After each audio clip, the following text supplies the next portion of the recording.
This not gonna work for this password because it never substitutes dollar signs, for example, unfortunately.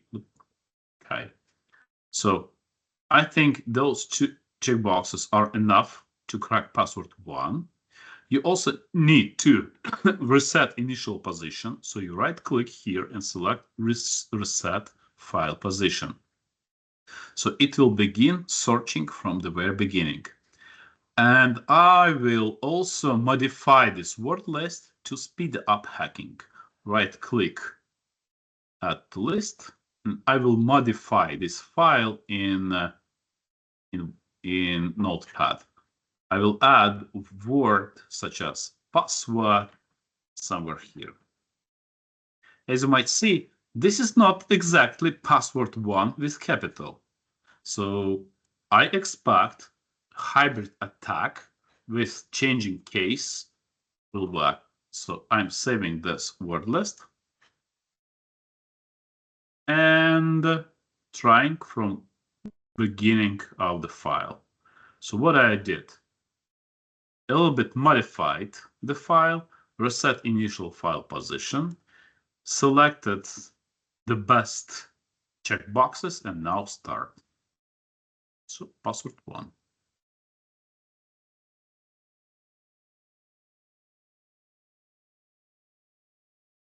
If I try hacking into admin password, let me show you. Let it be brute force, NTLM hash.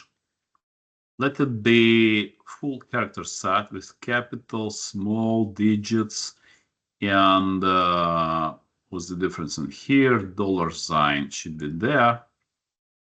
I don't know the length of this password, so as you might see, there's quite big number of combinations. Start.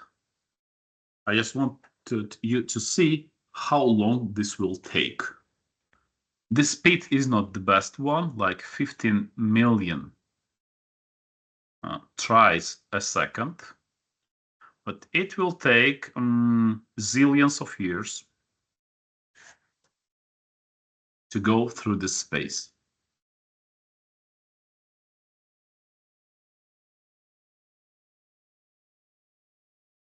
All right, so I will not continue. I will not wait till the end. You see how it works. That's enough. Of course, there are more tools which are able to distribute the load across multiple hosts, to shift the load to GPU. Yes, some password cracking software knows something more about specific protocols and utilize shortcuts in those protocols. But in general, the process looks like that. In your package of tools, you could also have, say, in CEHv13, in CEHv13 system hacking, password cracking tools, you also have few tools to try, such as LoftCrack and OftCrack. You will be asked on exam about those tools together with Kane. So in Kane, they may ask you like, please select what page you need to click to crack NTLM hashes. And you select like this. So you are presented the screenshot and you need to select which page to click for this. It should be done like with those tools. You need to try LoftCrack and OftCrack. You may be asked on exam. In my practical exam, I was asked to use OftCrack to hack hashes. Again, practical exam is totally different thing, separate thing from theoretical exam. This is additional option. I don't remember if Miroslav has offered you this option. Probably yes. But this is the separate exam anyway. First, you need to pass a test before going to practical. In practical exam, I have used this cracking tool, and I don't remember maybe Rainbow Crack as well. Cracking with rainbow tables is a little bit different. An idea is that trying all possible, like this, brute force, all possible combinations in here to crack the single password is not very efficient technique. For example, loft crack tries this password for all hashes simultaneously. It generates a hash and compares with all hashes, generates new hash and compares with all hashes. It only focuses on a single account, which is a little bit worse. Rainbow cracking works totally different. For rainbow crack, you select the character set and it creates all possible hashes from this character set. This may take gigabytes and terabytes of disk space. Then you keep those tables. So it creates huge hash table and it saves it to disk. Then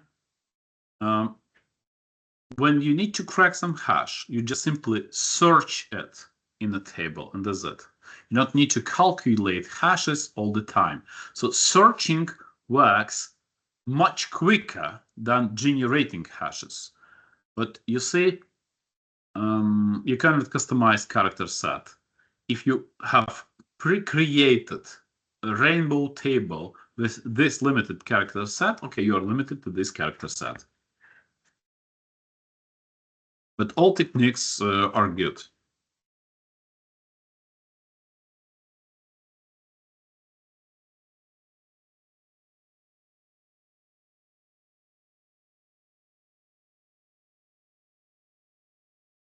Let me go through material a little bit. So now you know where is SAM located, and you know what is pwdump7, and you know what's anti-on hash. You now are familiar with Mimikatz, and maybe you could try Hashcat because it was mentioned in my exams, Hashcat.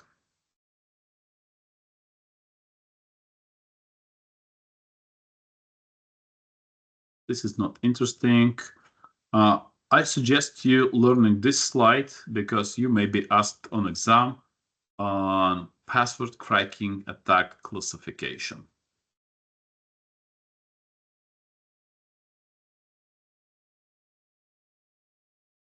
And also you need to distinguish between like dictionary and brute force attacks because this is not one the same. And you may be asked on exam about this difference.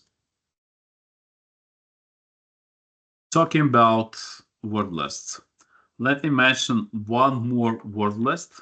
I'm not sure if I can get it right now from the internet because I have missed it. So, but let's give it a try. So this file is called bridge compilation.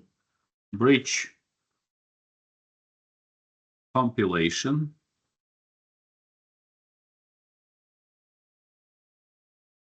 GitHub. Oh.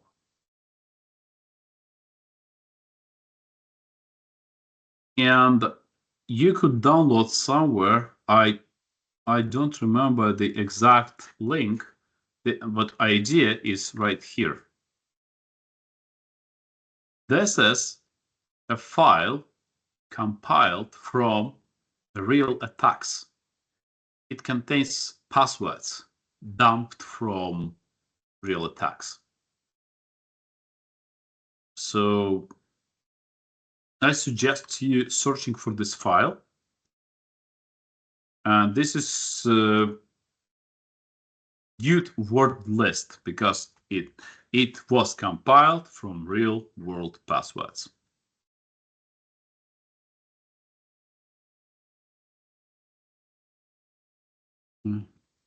John. John the Ripper is the software designed to crack hashes. It's a must to try. It's a must to check switches. You will be asked on exam about John the Ripper. So it's worth reading. This is your homework. It's worth reading what is John the Ripper. We will try it today in minutes.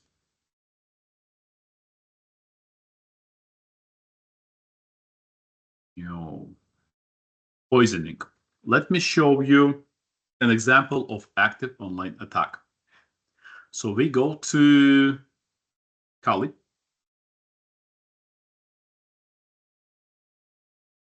On Kali, please launch responder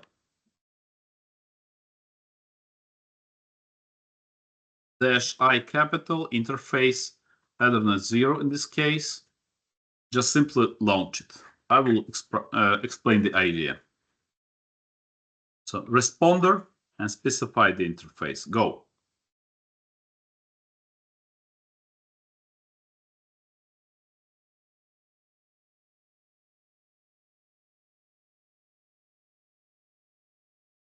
So this is what I have launched, responder. And there is short description and poisoners for some protocols. Let me explain the idea of responder.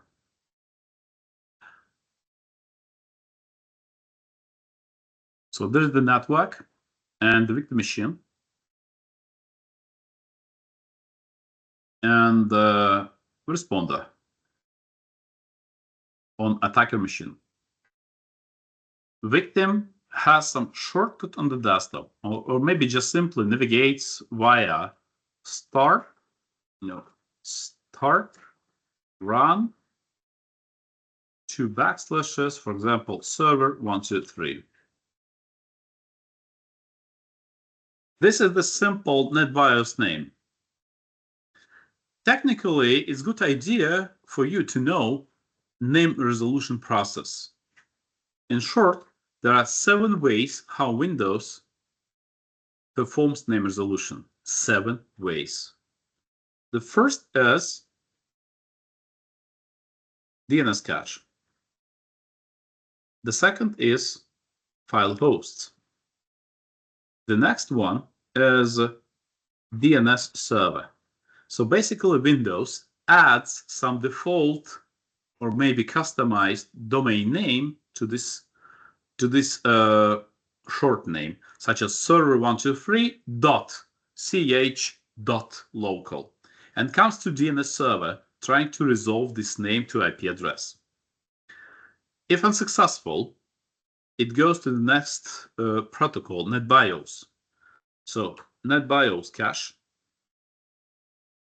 If unsuccessful, it checks for LM hosts file. If unsuccessful, it may perform broadcast.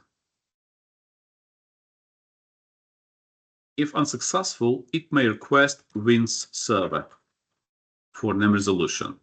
And those name resolution methods could be exchanged, excluded, and so on. So 7 ways of name resolution, and Windows executes them one by one in this order. And it comes to broadcast. When it comes to broadcast, it broadcasts to the network. Who is server 123, such as who is server 123, please respond. By respond, I mean please give me your IP address, because names are designed to simplify human communication between hosts. Hosts actually communicate by using IP addresses, in single subnet by using MAC addresses, and so on. So, but server 123 is not here. It's not there. So responder replies back. I am server 123 IP colleague. Please come to me. And since this is SMB connection, victim will deliver, so victim will deliver to responder credentials. And this is the way responder sniffs credentials from the network. Because how it works in normal life, there is the server. When victim wants to communicate to server, it sends the request. Hello, I want to communicate. The server may respond like, NTLM. Well, let's synchronize protocols. Let's synchronize challenge response. Basically, give me your credentials. And victim responds with credentials. Let me translate it like, who are you? And the victim responds with, I'm here, password 1. And by this, yeah, this account should exist on server. And then you are authenticated and maybe authorized to access resources. But you send password in hashed way. So when server 123 doesn't exist in the network, responder responds, I am server 123. Please send your credentials to me. Now let's check how it works in Kali. So responder is listening for connections, still listening. Now on my victim machine, such as client, yeah, this one. I'm logged in with what credentials? Who am I? Haxor. Okay, good. Start run, 2 backslashes, some SMB server. Go. What you see on Kali side? Credentials were sniffed with username Haxor, and there is a hash, NTLM hash of this account. So the first attempt to log in is automatic. Before you present credentials, you try to send your existing credentials. You could try more, such as Haxor2 and the password of QWERTY. Oh. And you see one more hash was sniffed. Still not working. Okay, another account, admin, super admin, and the password of 1234. Go. And one more hash was sniffed for super admin. Okay, it doesn't work, and client just simply cancels. It's not necessary to do this manually. There are plenty of ways to force client to navigate to remote SMB server. For instance, I can create this shortcut which points to some server, to some share. And look at this, it still sends hashes. And then I can send my victim a shortcut to my resource. And this is it. Okay, so I've tried, maybe failed, maybe not. It's time for John the Ripper, because responder has sniffed 1, 2, 3 hashes. That's okay, that's enough. Have you sniffed credentials with responder, please? I did. Thanks. Me as well. Okay, good. So now I'm calling John. John is located, let me check what folder. It's not this folder. It should be for responder. John exists, yeah. I need to log into responder. Your search here, responder. Logs, yeah. So I have navigated to USR share responder logs. Now I'm calling John. John, and what specific log? Let me check what logs are there. And this is SMB session from Windows 8, because I was connected from Windows 8. So John, SMB until version 2 as security session provider, Windows 8. Go.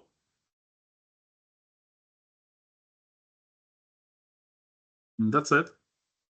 All 3 hashes were cracked. Query for Hacksaw 2, 1, 2, 3, 4 for super admin, password 1 for Hacksaw. No need to crack anything else.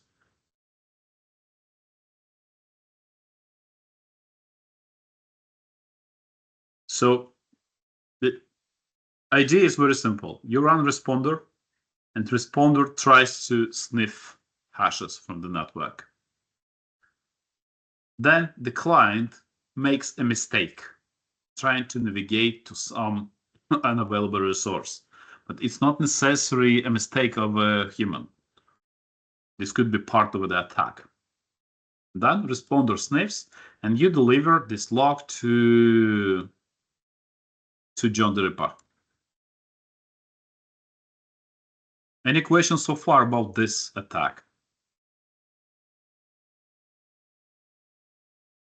Yes, no? Everything is clear, I see. Are there any ways to make the victim do the connection, or we just wait? Yes, yes.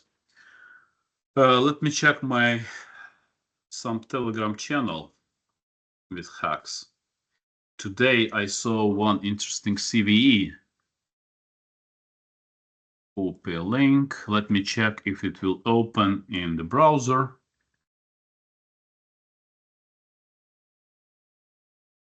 So, explanation of NTLM hash leak via zip extraction. You create this file. This file is maliciously crafted. This file contains link to SMB, as you might see in here.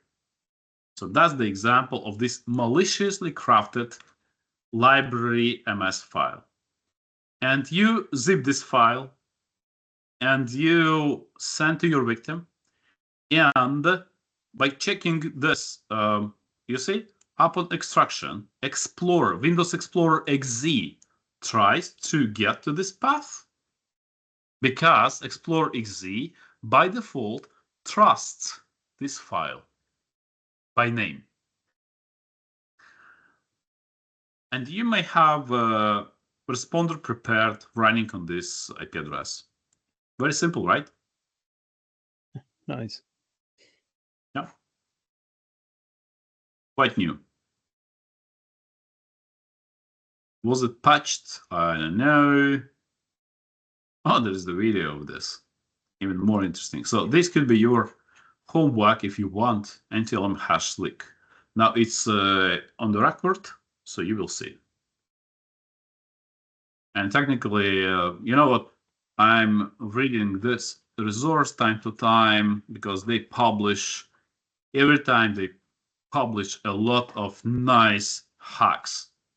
A lot of nice hacks. So Russians have a lot of secret Telegram channels with a lot of security hacks. Okay, that's it at the moment. That's it. That's it. Back to material.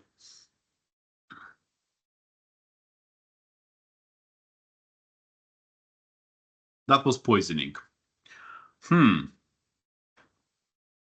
I'd like to show you one more type of attack. Physical attack. I'm not sure if this is going to work. Let me try. I want you to see this. A minute.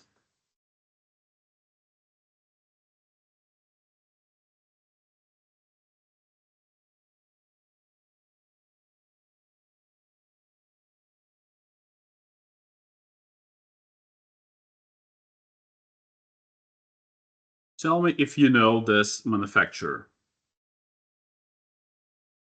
If you ever heard of CEHv13. Yep. No. Not yet. Okay, so we go to web. We go to CEHv13, Google it, images, and they produce a lot of devices.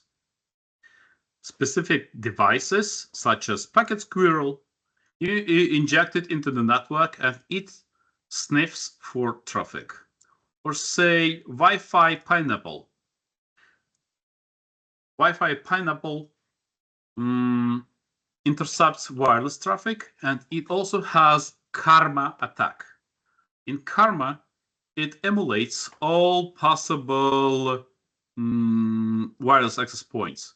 Say you have the mobile phone connected to some wireless. It tries to search for networks time to time, trying to connect to some networks. And in Karma attack, Wi-Fi Pineapple responds back, I am network 1, you can connect to me, that's me, yeah, you go connect. If you search for network 2, it says, I'm network 2, please come to me. So you could build the system with this router. Say, I don't have the corresponding picture in this, but technically you connect your mobile phone to the one port, so mobile phone, and share the internet. You connect power bank to power port and power this device. So you have 3-layer package of power bank, Wi-Fi Pineapple, and mobile phone. You put it into pocket and go to the street. And you will collect a lot of passwords, I'd say. It also has responder module. Or say one more device, Lawn Turtle.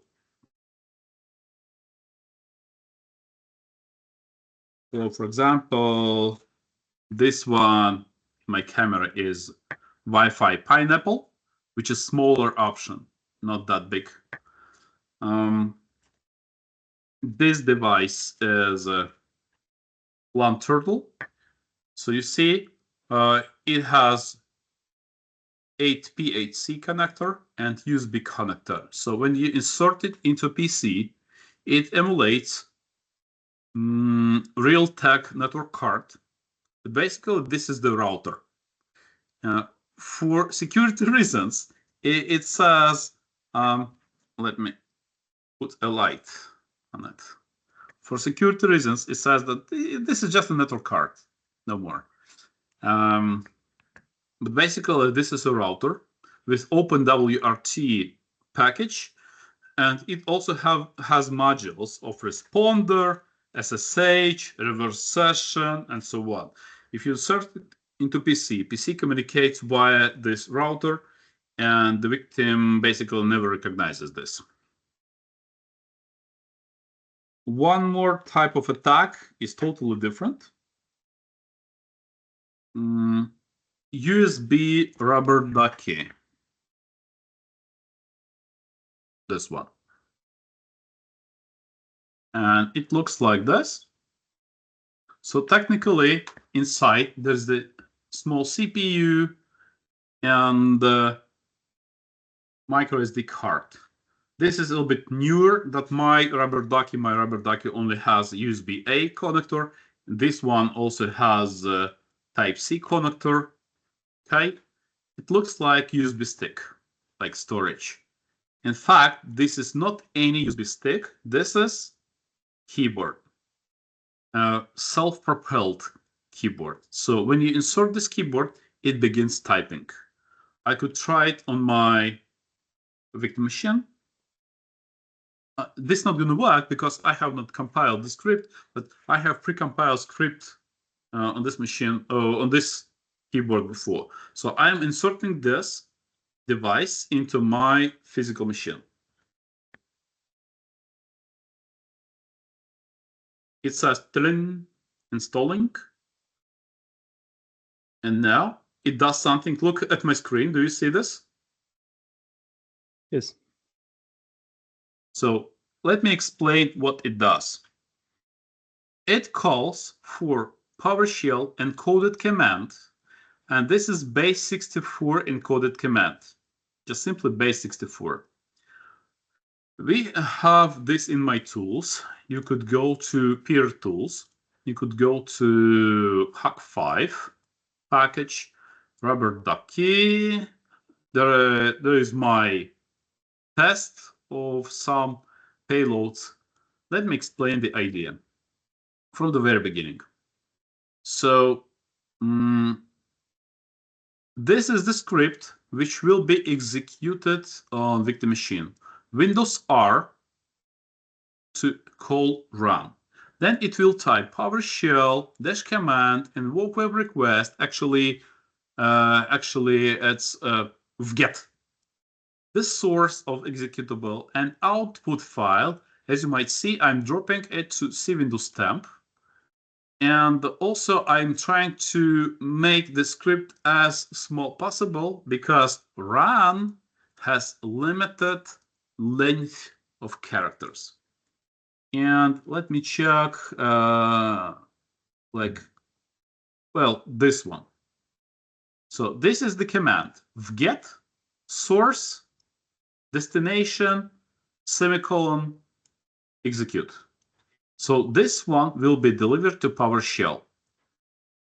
This command is just simply converted to base64 to hide what's going on. If you check like this, for normal person, this is just blah blah blah, nothing else. I cannot understand what's going on. For you, you basically understand that this is a base64, so you, especially by this, so you can convert back to readable text. And this is how it looks like for base64. And this is USB rubber ducky script, which you need to also compile. I put delay 3 seconds for device to be able to initialize. Then I execute Windows R. You could read about rubber ducky language. Delay half a second, because when you click start run, it may take half a second for prompt to appear. Then you type string PowerShell encoded command, and PowerShell accepts base64 encoded command, which was exactly that one. Half a second, enter. This is it, and this is what exactly you just saw when inserting this USB rubber ducky into physical machine. On my website, I'm preparing some executable, such as encryption virus. I'm dropping it to temp because users are permitted to write to Windows folder temp. And application whitelisting, typically not covering this folder. So you need to also go to encoder and create bin file. And this bin file, like from my examples, like bin, you just copy it to micro SD card, this one. And again, this is not a storage. And micro SD is not readable via this device. When you insert this device, the processor executes keyboard commands, and those commands are delivered from micro SD compiled bin file. So that's the example of a physical attack. Any questions about CEHv13? They have multiple packages. I suggest you visiting their website. For example, this one. Oh my God, cable. Do you know what's that? Have you ever heard? No? Yes. No. Yes? No? Okay. So it has CPU built into this connector. Small computer. And it sniffs traffic. Yeah. For normal user, it looks like just a cable. Oh my God, cable. Maybe you will see it from inside. Well, like this, not really. Not really. They have the set of those cables. Maybe, well, look at this. So this is the right schema. Keylogger, which is even more interesting because I have keyboard which connects to PC like this. So it has a USB A to USB-C connector, my keyboard. In case somebody replaces this keyboard, I mean cable, I will never know. Just simply never. I don't know if you can order this device to you, to Czech Republic. Maybe. Oh, yeah, it's possible. Because I brought this physically from US. It's possible, so maybe this could be interesting investment for you. And one more tool which could be used, such as Flipper 0. I have this device. So it's here. This device is able to sniff wireless communications. I mean, NFC. Yeah, this is typical usage, like access keys or barriers, some magnetic keys, and it's able to reproduce because it has specific contacts. And it also has expansion slots, so you can install wireless, Wi-Fi module. So I have copied multiple cards into this device. I don't know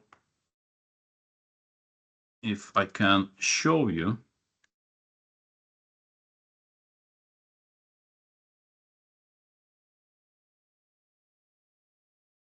Not good. Okay, so I'm going to sub gigahertz, and I have saved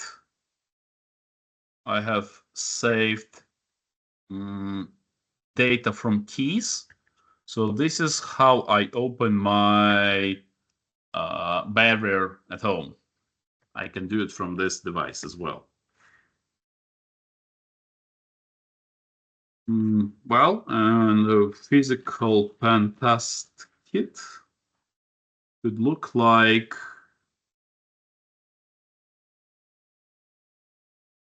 this maybe, or that maybe. So this is up to you to Google this. So this is just to tell you that hacking is not limited to password cracking. In many cases, this is like also physical attacks. It involves physical attacks.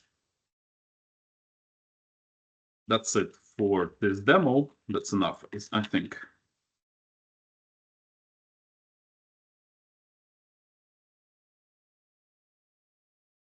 Well, go to the next module or part of material. Yeah, why I have mentioned about those physical tools once again, because both Long Turtle and Wi-Fi Pineapple in my package contain poisoning of responder module. And typically, one of typical use, you could inject this device into network and configure SSH session, outgoing SSH session to your PC. And then you can have reverse session from your PC to that device. But this is not mentioned in the course. You will not be asked on exam about this. So I'm skipping some slides because Mimikatz, you know already. Skipping SSH brute force. You see, this is ridiculous. You ask AI how to use Hydra to perform SSH brute force, but you just did it. you need to memorize switches. On exam, they may ask you about switches, and you need to memorize them anyway. So that's why I'm skipping. Salting was discussed. Countermeasures. Let's discuss countermeasures. What you can do to make it harder for your passwords to be cracked. Well, let me mention once again that insecure password handling makes it useless to complicate password or anything. If your password is saved in clear text on the desktop, so IT support guys or physical attacker will be able to read this file. In case somebody can get to your machine via SMB or to file server, they will copy this file, and this is it. So in many cases, my countermeasure for my IT guys is to use KeePass. KeePass also has some issues. Some vulnerabilities were discovered in KeePass in previous versions, of course. So if I see like something like this, let me check KeePass. I don't know if it will. Oh yeah. 16 records matching KeePass word. So some KeePass version. Oh, it's possible to recover clear text master password from memory dump. Even if workspace is no longer running. And basically now you understand what we are talking about. Memory dump, clear text password from memory, and so on. KeePass before 250. Yeah. This is the version I currently use. Probably I'm using this one. So we don't trust any clouds because cloud technically is someone else's computer. This way straightforward. This is not your PC. So we don't use online password storages such as 1Password. But KeePass, local KeePass could be the good answer, but still it's much better than text file or Excel file. So what is it? Like, do not save password on your desktop. Okay. Best practices is very disputable question. What is this? What are best practices? Who is defining the standards? Like PCI DSS, NIS2, ISO 27001. I don't know. So sometimes compliance means nothing. Anyway, some practices should be taken into account. This one: do not share passwords. Do not, do not allow password sharing. So users should not give their passwords to each other. This one is good idea. Do not use clear text protocols. We will perform sniffing tomorrow, and you will see that a lot of protocols are the subject to sniffing, and this is very easy. Or weak encryption. Yeah, RDP version 4 has weak encryption. It's encrypted, but everybody knows the key. This one is bullshit, I think.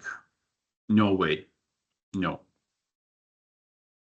This is bullshit because syskey is enabled by default. What they are talking about? If you run syskey, right, like this is password salting of SAM database. It's enabled by default already. But if you update the key, it changes nothing because you will not use password startup. This is ridiculous. You cannot use floppy disks anymore. So store key locally means in system registry key. Now you know what to do with this. Just simply steal two files, SAM and system, and and that's it. So CEHv is not any answer for threats like this. Account logout basically should be enabled within applications. In operating system, this is a good question.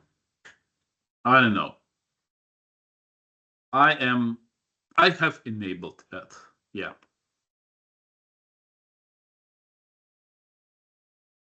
Monitor logs. Yeah, this is a good idea. Let me show you how it happens in real life. Let me check what? Let me check one of your PCs, say student 1. Let me go to computer management. This is the physical hypervisor prepared for you. So let's check event log, because RDP is open for the world. Let me filter this log for audit failures. And this is it 3 days ago. No, it looks much better. Much better. So, unsuccessful login attempt from external IP address, username user, unknown username or bad password. And if you scroll down, you will see that login attempts are made once in 3 seconds, every 3 seconds, every 3 seconds, every 3 seconds. Usernames could be changed. Like if I scroll down, I see one the same user, IP address one the same. I'm just simply scrolling every 3 seconds. User, IP address. By the way, what is this? Let me check trace route of this IP address.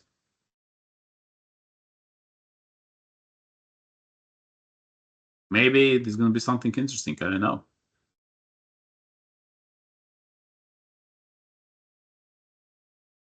So this is my ISP. Or say, let me check who is service. Well, this IP address.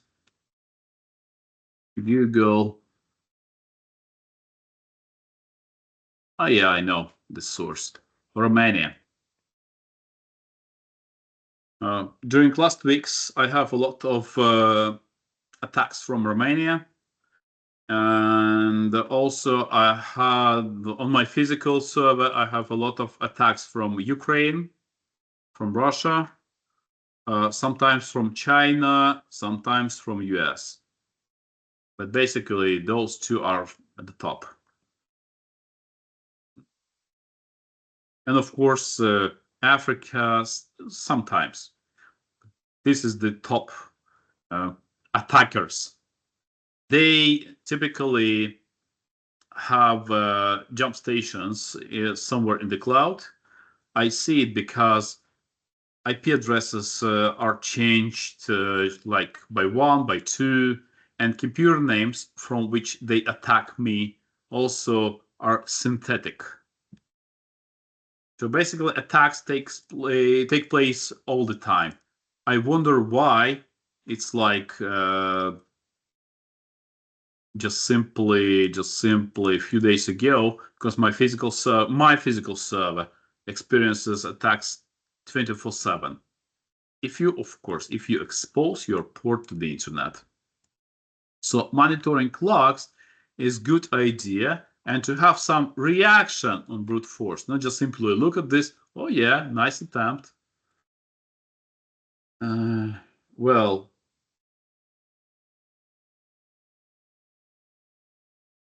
I will skip this. Metasploit we will take on Thursday, not today. So that's why I'm skipping. Buffer overflow we will take on Thursday, not today.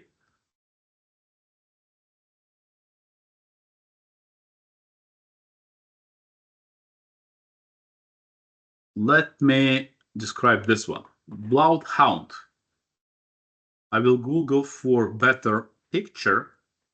This Bloodhound also mentioned in the course, not only in the course, You may be asked on exam about Bloodhound. And this is about Active Directory. Active Directory Bloodhound. This tool builds a graph of relationships within Active Directory. This tool could be utilized to find dependencies and find quick way to escalate privileges in Active Directory. Because you see, enumeration still not complete in our case.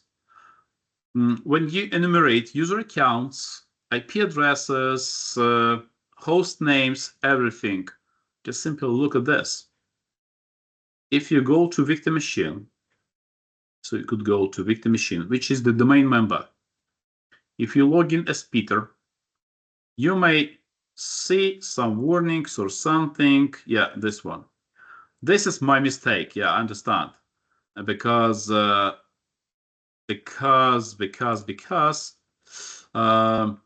tools were mounted to F drive. Now tools are not mounted. If you look at this, you just simply open, you log in as limited user, you open my computer and see this picture.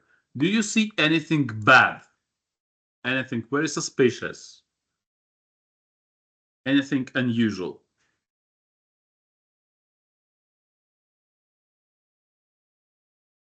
No?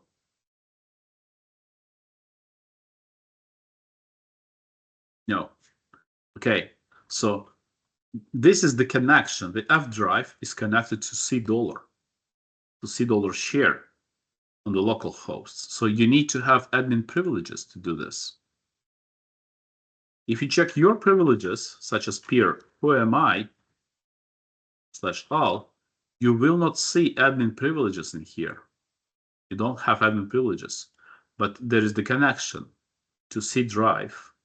You could double check in computer management. If you go to computer management and check local users and groups, that's why you need to enumerate local accounts and local groups. If you check administrators, you will not find Peter in here, but you will find something else. What else? What's unusual in here? What's suspicious? Don't you see?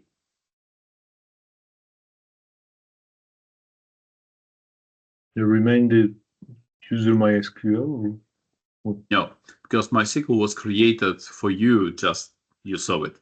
Installer is suspicious because this is customized option. It's not default one. What I see from there, you probably don't know this, but if description is empty, typically this is the result of group policy preferences. So some group policy has assigned installer to the local admins group. Okay, good. This is the domain. And I have some interesting connection like this. So in a domain, group policies could be the very first thing I would like to enumerate. How do I find group policies? First, I need to figure out what is my domain controller. Set load. So the logon server is /CHDC. Let's go to CHDC. Where are group policies located? In netlogon or syswall? Let me check syswall, and I see in policies there are 2 default policies were customized on February 25th and 3 custom policies added later, 1 day later. Group policies are always interesting because they define user behavior and computer behavior. Let me check group policies, like from the bottom. No machine settings, user, document settings, nothing, scripts, log off, nothing. What's in it? Wow, look at this. There is the pointer to logon script. Nothing in here, but this pointer says that For user configuration, the logon script should be executed, which is CHDC not logon all users bad. Is it something interesting? Let's check this path. There is all users bad. Let me check what's inside. Do you see anything bad in here?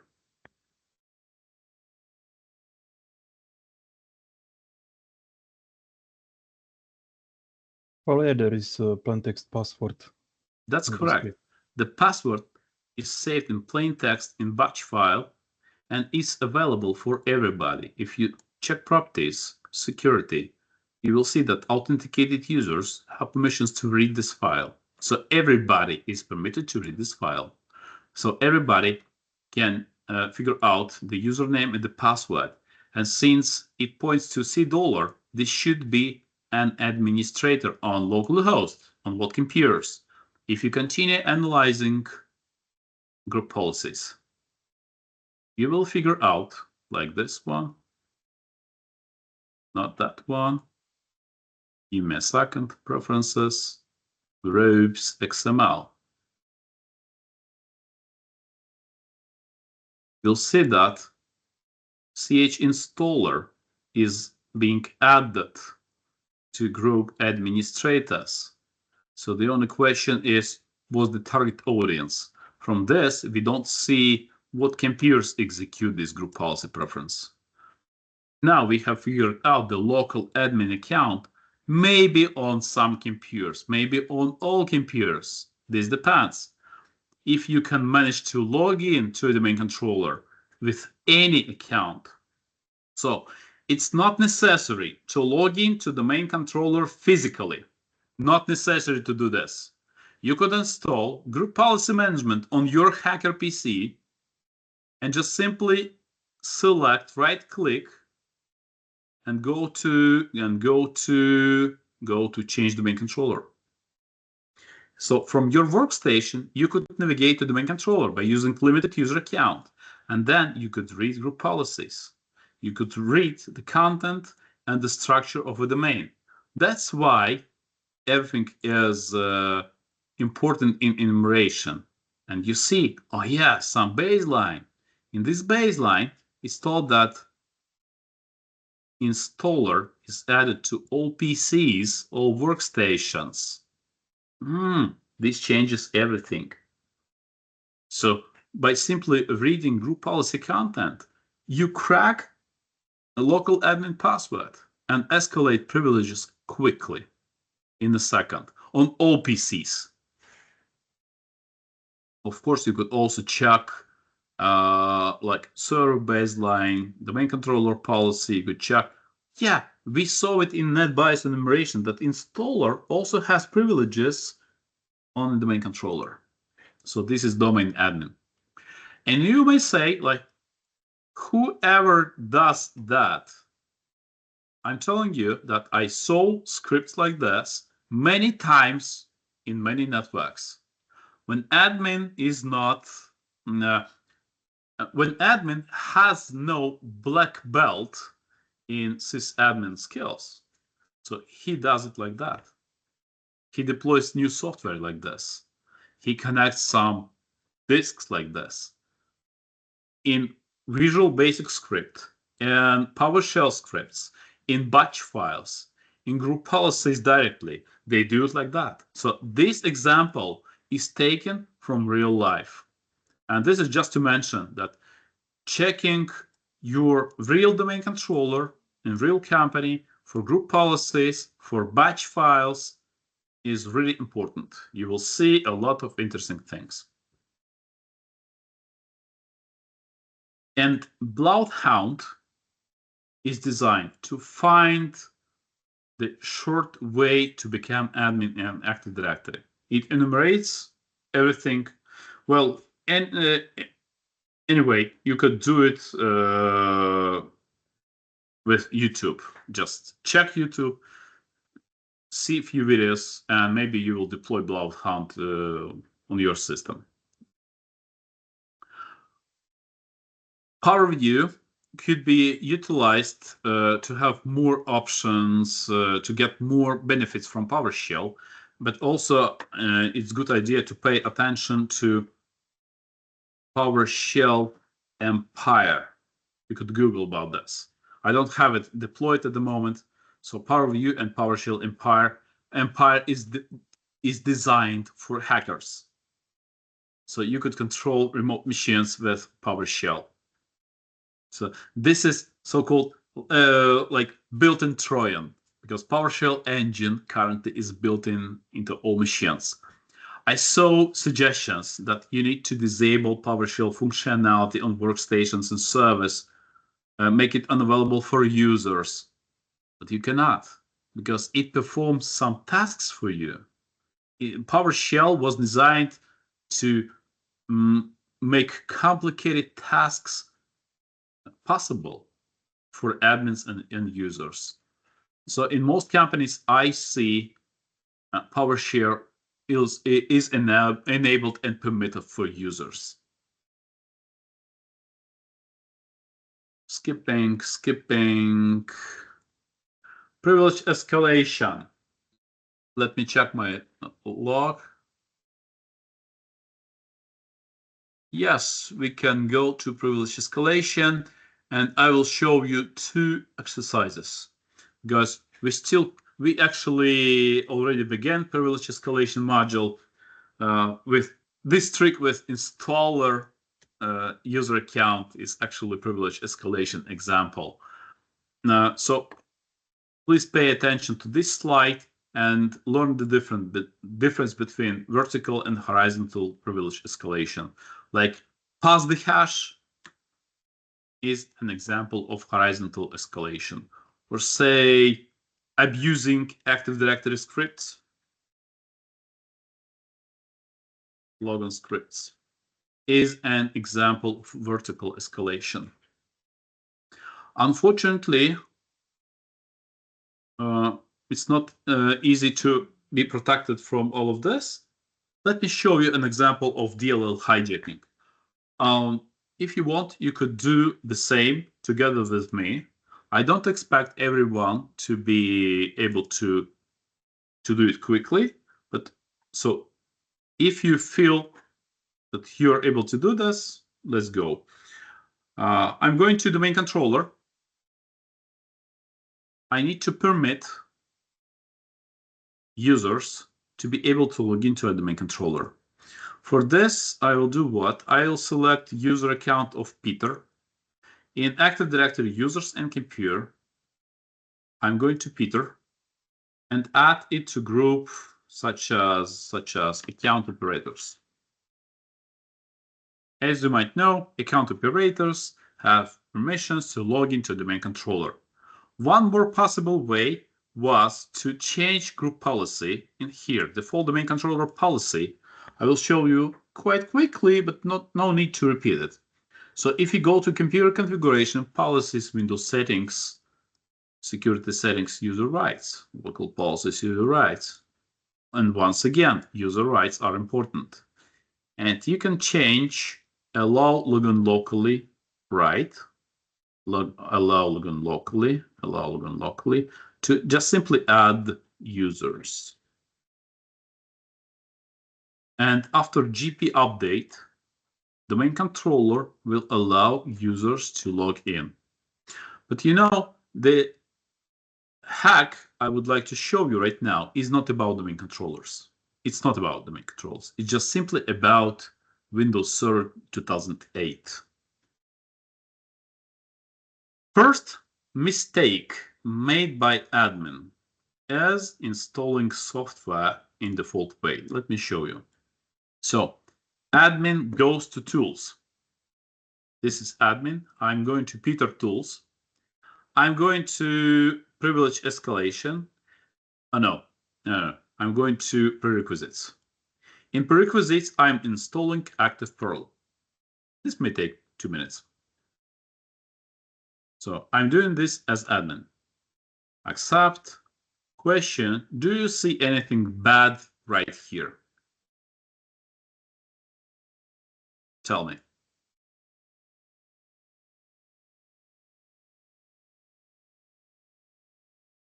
Anything. Anything unusual, anything bad.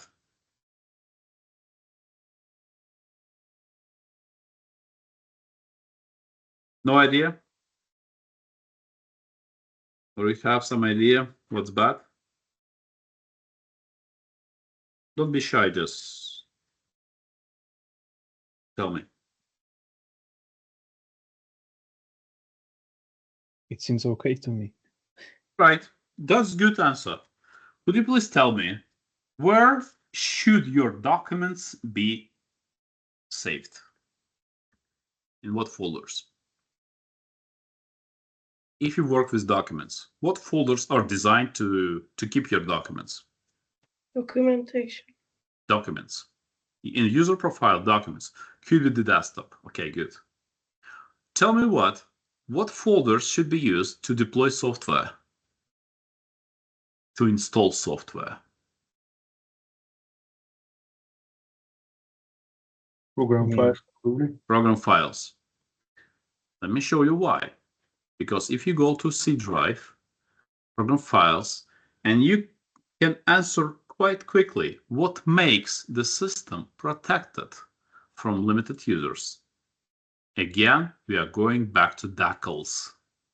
Users are not permitted to modify content of program files. That's why the system is stable and secure. But it's the same with Windows folder. This folder is protected with DACL, so access control list does not allow users to modify content within Windows folder. That's why the system is stable and secure. In this example, the developer decided to install software into C Perl 64 into the root of the C drive. And this is a bad idea, to install anything into the root of any drive. Go. Especially if you add this Perl folder to path. That's the second bad idea in this case. You could add it to path, but okay, go.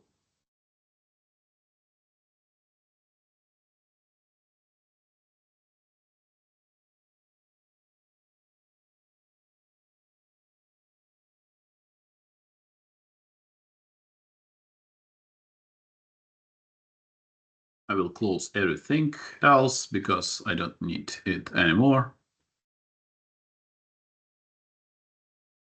I have just simply installed Active Perl, and that's it, with default settings, and that's it. Now, I will wait until it tells me OK, and we'll switch to limited user account. Okay, good. So it's done. I'm switching to user account. Here, password 1.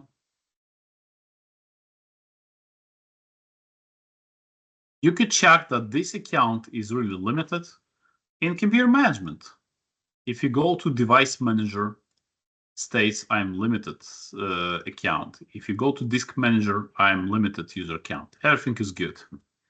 But then I check path, set path, and figure out something non-standard, that C Perl side bin is added to path.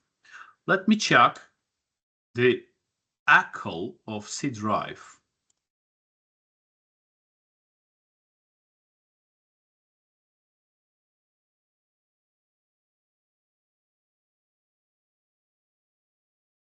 Does it tell you anything?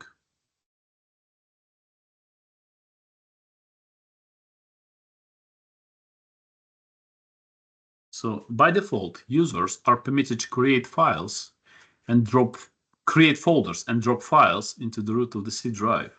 And this is really a bad idea. From Microsoft point of view, it increases compatibility with different software. There's a lot of bad software around. A lot of stupid developers. I had some cache machine software in my company. They saved data into temp, Windows folder, program files, and the root of the C drive. And when I asked them, what is your problem, dudes? Why you save data into a lot of folders, including root of the C drive? They told me that our software is built according to Latvian law, and Latvian law does not prohibit reading into root of the C drive. That was very stupid response. Now look at this. Since I have permissions to write into this folder has inherited permissions. Users still have special permissions, such as drop files. I'm going to peer tools. I'm going to privilege escalation, HTTP proof of concept services, escalation Perl 64-bit. And I will copy this specifically crafted DLL to Perl side bin. No. Side bin, this one. Which is included into path. Why I was able to do this? Because I'm permitted to. Because DACLs are not limiting me. So users are permitted to drop files into this folder. And this folder is included into path. And now the question, what is so special about this DLL? This DLL is required by specific service. Part of IPsec. This one. This service, local IPsec subsystem, which runs under system privileges, tries to find this file when it is initialized. This file actually does not exist on the system. So this is my gift to a system. So I drop this file to path, and now local system will be able to execute this file. To make it happen, I can just simply restart the service. Let me try.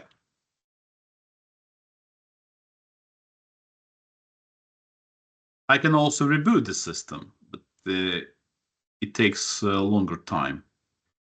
So I'm restarting the service and switching back to limited user account.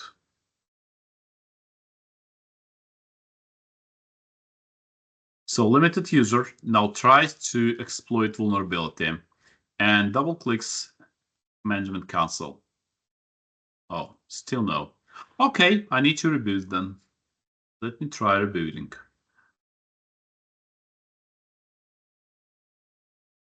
Something went wrong with this one, so I will reboot.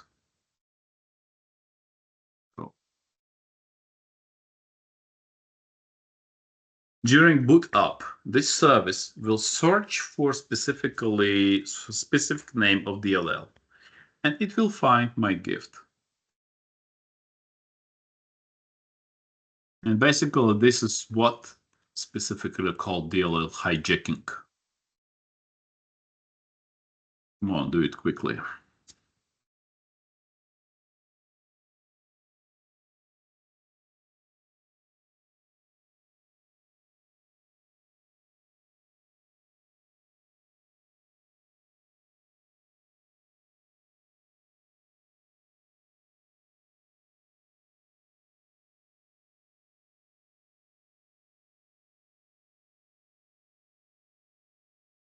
Well, it's 5 p.m. already. Okay, 5 minutes and we can go.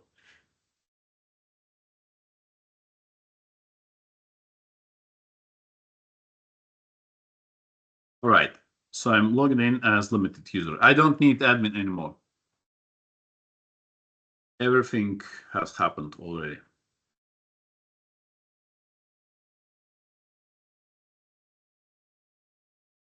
Cancel. Go away. I'm going to compare, C, Perl, site, bin, go. Okay, so the connection to DLL is established. I'm launching this as limited user, but this one is already system. So if any doubt, who am I? I'm pure limited user here. And this is in this window. I'm Fox 1, 2, 3, 4. Shell.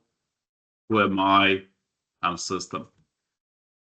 So I became system by placing maliciously crafted DLL into specifically unprotected folder on the system. And this is DLL hijacking. And the reason for this is misconfiguration, permission misconfiguration. So you don't need to install applications into the root of the C drive. That's a bad idea. But if you did, you need to customize DACLs. Let me show you how it could look like. A second, I will remove this DLL because I don't need it anymore. Perl site, then remove, and remove this one. So now I'm switching to admin, and I will show you what are the right permissions for the root of the drive.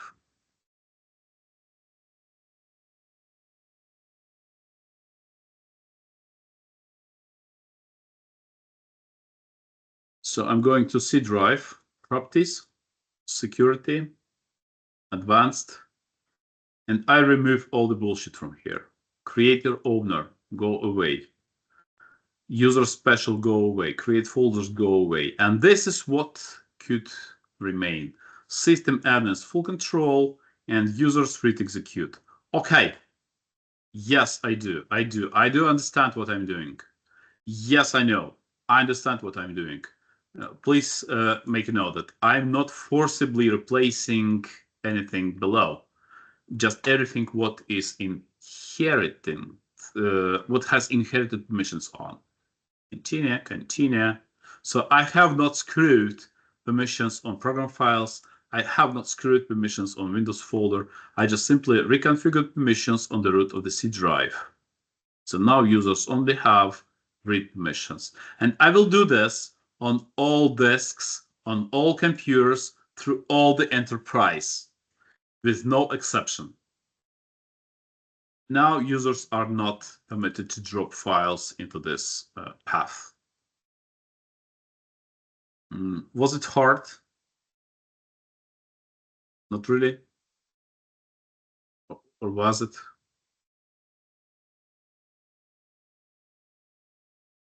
Okay, any questions so far, please? I see it's time to go, so we will continue a privilege escalation with CPU vulnerabilities tomorrow. I will show you how CPU vulnerability looks like. If you have no questions at the moment, so we're done for today.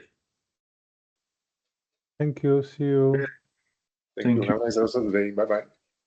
In case any questions, please drop me the message. Yeah, see you tomorrow. See you tomorrow. Thank you, Peter. Thank you a lot. Bye. Cheers. See you tomorrow. See ya.